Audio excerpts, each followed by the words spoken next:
viewers at home, you're still tuned in right here on Prime Live, channel 345 on your DSTV. But if you're watching us on Instagram and Facebook, we are certainly live.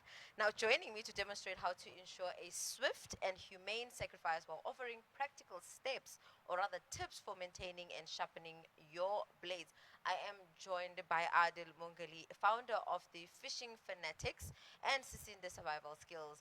Jazakallah so much for joining us, and assalamu alaikum. Wa alaikum salam wa rahmatullahi wa barakatuh, and assalamu alaikum to all your viewers. I hope inshallah that today we can do a quick demonstration of what is required. I think it's very essential when it comes to Qurbani, or when it comes to one aspect which we sort of don't really focus too much on is the knives. And it's important because it's the most important tool that you're going to use when you do Qurbani.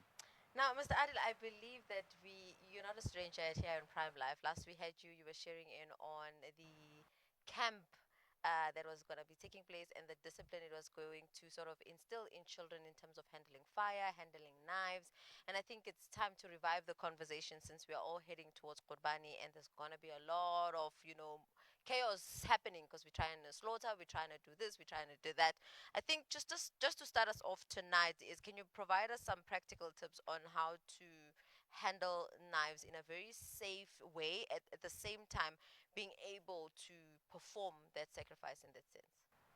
Okay, so what I've done is I brought a few of my gadgets here, as you can see. Yeah. I was fortunate enough that one of our uh, I sharpen knives. They look So very one sharp. of my customers that I sharpen the knives for, Yeah. because he's got his presentation so beautifully put. So I asked him, can I just use it because I'm going to be on Okay. him. So there's a few uh, very important things. Now this is a very big knife, okay? And usually they would use a knife like this for slaughtering, or they would even use a knife like this here for slaughtering. Yeah, Okay. yeah. The most important thing you need to understand about a knife is that it's got a cutting edge, which is along this side here. And that's where you've got to ensure that that particular side is always away from you. So whenever you are working with a knife, this is called the spine, and you can see I'm running my finger across because it's a flat area. Yeah, yeah. So this section here, which is the cutting edge, must always be away from you. And then very importantly is the handle. If you look at the handle of the knife, you've got to make sure that when you grip the knife, you grip it so that the way the handle is designed, it fits perfectly in your hand and you have it nice and firm. So always keep the knife away from you and keep the cutting edge away from you and put the knife in that certain way and hold it firmly. You can't hold a knife like this here when you're doing Qurbani. You can't hold a knife like this here. You've got to make sure you hold it firm. Then you can always get extra support either with your thumb when you're working with small areas, Okay. or with your index finger, especially in the Qurbani time. So see where I put my index finger here. Yeah. So when you are doing the slaughter, you can get extra force on there. So there's two very important aspects. One is that the amount of pressure you apply. Yeah. Now, I'm so proud of many of our young girls and that in the family, they want to slaughter their own animals. Yeah. But they just don't apply enough force. So this is something that I always try to teach them, that if you put your index finger and you got to commit, because you see at the time when you're going to slaughter the animal, you got to commit now that, you know what, it's time. And I'm sure you've already seen maybe a lot of videos of how and where they've got to place the knife. Yeah. But what's important is that the amount of force you put in, that's the one thing. So you've got to commit and you've got to apply the pressure, a downward force or a pulling force, depending on if you didn't sever all the veins and the arteries when you were going down. When you're pulling it up, then you should get the remaining veins and arteries. Yeah. Usually if a knife is very sharp and you apply the right force, one cut or two cuts is more than enough. We talk about not making the animal suffer. Right. And this is why a sharp blade is very, very important, because the knife now gives you an advantage if it's very sharp, because it goes smoothly through the hair and the skin of the animal to give you a very clean cut. So basically, the main thing that when it comes to safety is ensure that the cutty part, the sharp part, is away from you. Yeah, yeah. And also when wielding the knife, be very careful, especially when people are around. You know, Qurbani time, there's a lot of Yes. movement and everybody's excited and people are coming around, and that give people space. Also, you don't want the animal to become too excited about the fact that it's now time to be slaughtered. You know, people are reading the takbir and then you go in like that. So don't crowd around. Don't make a person with a knife excited. Be careful of your hands. So make sure that your hands are clear of the animal or of the cutting area. So wherever you're going to cut, make sure that that your hands are clear, because you don't want a piece of your finger to also go into the hole when you are I cutting. think also another thing I would like to ask in terms of passing on the knife, because as you're saying, it's usually a gathering. There's a one uncle there who's next to the table. The table is full of knives. Right. Uncle, what was? Can you please pass me the knife? And it's like, what is there a procedure in ways that you pass the knife? Because we know, I mean, something that I've been hearing from scholars and khutbah saying, try and hide the knife from the animal. They shouldn't see the blade and so forth. So you can imagine that in mind, and now somebody passing the knife and the excitement in the space. How do we get to contain that? Okay, so again, sticking on safety, the ideal way to pass a knife, if I were to hold it like this, you see, if the spine is on the back part of my hand, and I'm passing the knife to you now, Okay. so you grab it by the handle, and then it goes away.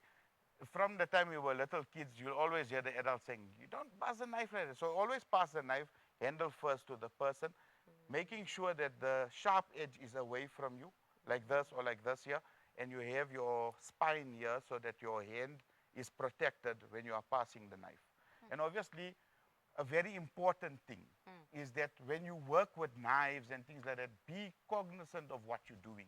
Be aware of what, don't be, I don't want to see a child on a phone and passing a knife around it. This is something dangerous. So Yeah. it's got to be taken very, very seriously. Yeah. So you'll pass the knife like that. Yes, it's very important that when they are slaughtering, to ensure that the knives are kept away. That's why you see some people, they have special bags and things like that that are made where they keep their knives away. A knife like this, for example, is hidden. It's in the sheath. So you can't see the knife. Yeah, so that's extremely important. And if you are aware of what you're doing, if you are committed to what you're doing, if you are firm when you take the cut, if you follow the rules of safety, inshallah, you'll have a very comfortable and easy slaughter. And it will be easy for the animal as well. Now, for someone who is usually doing some cooking in the kitchen, I know there's like the bread knife and the steak knife and all these kind of different knives. Now, for the cause of now sacrificing in terms of when Qurbani or just processing meats in that sense, what kind of knives are commonly used during, Qurbani? Or what kind of knives you would suggest that people should look into investing in or buying in that sense? Okay, very good question, and it's a good thing I've got such a wide array here. So I'm quickly going to take out, I showed you the slaughtering knives. Yeah. Okay, they also call them butcher knives, because Ah. obviously the butchers mainly use them, and you can see they come in different sizes. Oh, okay. Okay, you can slaughter with this as well. If you look at the width of the blade in terms of the size of the neck. Yeah, yeah. But I think a more comfortable cut would be to have a bigger knife to cut across. You can cut a cow with this one here as well. Okay, okay. Okay. Sorry, you can slaughter a cow, yeah. Then, so those are basically your butcher knives or your slaughtering knives. And then you have, this is a skinning knife. You can see the shape is very different. Okay, yeah, yeah. I've also got another smaller knife here, which is also can be used as a skinning knife. Although this is more of a camp knife, but it can be used as a skinning knife.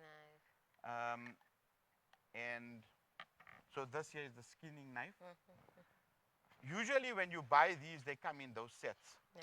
This one here is a deboning knife or Okay. a boning knife. So this is a knife that you're going to use to take meat off the bone. Okay. So it's Wow. part of the processing of the meat. Okay. And then lastly, we've got this one. which looks very similar to the boning knife, but this is called a fillet knife. Okay, then what does that do? So when you want to have more finer cuts, you can see it's a very finesse blade.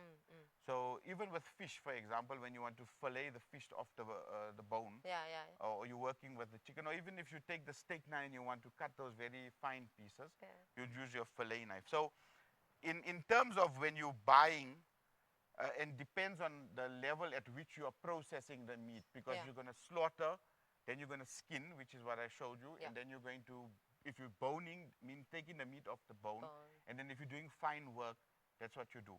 I find a lot of people that don't really understand the purpose of knives.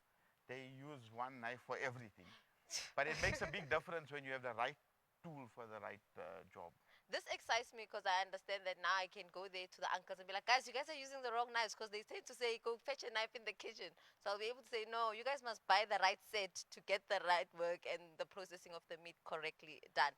But before we close off our conversation tonight, unfortunately, we've run out of time, can you just give us a demonstration on how one can sharpen their knives, and also which works best? Because I'm familiar, I don't know what they call the one that looks like a sword of some kind, that one. Okay. I'm familiar with that, but I'm seeing that you have like The stone. a stone there. Okay. Can you just take us through that? All right. So before we go into, this is called a whetstone. Okay. It's supposed to soak in water for about maybe an hour before you start sharpening. And what happens is it's very porous, so the water soaks in there, and it keeps the stone also cool, and it keeps the running smooth for when you sharpen the knife. Oh, okay. And you'll see here on the side it says 6,000 and 1,000. Oh.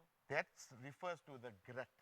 So for every 1 square centimeter on the 6,000, there's 6,000 stones. So it's an extremely fine stone.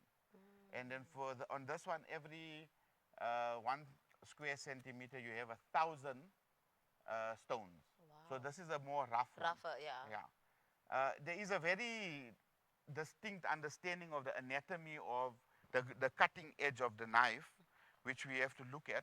So when you take a knife like this, for example, what I'm doing now is I'm rubbing my finger across. I'm not going this way. I'm not going against there. Yeah, yeah, Because I want to feel something. If I rub it this way and if I rub it this way, I shouldn't feel any, grain. they call it a burr. Oh, The okay. correct terminology is a burr. And what a burr is if you had to look at the knife under a microscope, Yeah. you would find that the edge actually looks like fine hairs. Right? Wow. And how you get those hairs is by sharpening. So when a knife is blunt, when a knife is dull, completely dull, by sharpening it, you're going to get back the burr. hairs. Oh, okay. So that that edge, that hair-like structure that I always like to explain to my students is the burr. If you feel the burr on one side and not the other, then it means that those hair-like structures are sort of bending to one side. And that's not going to give you a good edge. So that's where this comes in, Okay. your honing stick. So what you'll do with the honing stick then is, and especially when you're working with your knives a lot in Qurbani time, you'll find that it does dull. It does dull. So you'll take your honing stick and you'll wipe the edge like this.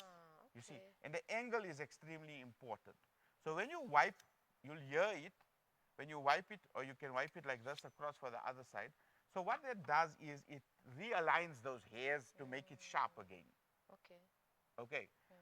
This is a leather strop. When you finish sharpening, normally what you do is you would wipe the edge on the leather strop. And I tell people, even if you've got a nice genuine leather belt, it's a very important thing to keep, because when you're doing in Qurbani time, what happens is, because there's fine hairs and you can't really see it, there's like hair and fat and stuff like that from the animal that actually gets stuck in there. And that also makes your knife not so sharp. So by using the strop, you basically clean that every now and again, just to give your knife that perfect edge all the time so that it stays sharp. I just want to show you quickly the method here. So once the stone is wet completely, there's an angle at which you need to hold your knife. So if this is 90 degrees, 45, then between 45, lower than 45, you need to come to about 15. Obtuse angle. Yeah. Yes, very clever, mashallah. Right. So we work with about 15. So if you have your thumb there to just give you that guide, Hmm. then you work it. Now, there's no special method of this. What you need to understand here is that I need to get that edge rough. I need to get that stone to create that fine hair-like structure again on the very, very edge of the knife. Okay. So if I rub it in a particular motion so that it grinds back that edge in there, and then I look at it and I see, okay, I can see there's a fine edge that is forming, that means I'm sharpening. Hmm. Okay. Mr. Adil, thank you so much, for truly correcting our ways in terms of how we slaughter, the type of knives we're using, and how we actually go about sharpening our knives. Because totally, you've really debunked so many things that we've been doing wrong. And thank you so much, really, for joining us. And I think now, moving forward, this Qurbani this year, there won't be knife accidents. And I think people will be using very sharp knives in terms of now they know the technique and how to use that technique. But Jazakallah so much for joining us. I mean, Jazakallah, I hope it was beneficial and I hope people have learned anything. And if they need to know anything, they can always communicate with me, inshallah. Inshallah. Viewers at home, that was a very interesting, educational segment between myself and Mr. Adil in terms of understanding how you can ensure that you don't make the animal suffer as much as you don't hinder yourself in the process, and you just get work done in a most effortless way at that. But viewers at home, that's where we close it off for now. Let's head over to a net break. We'll see you just after this.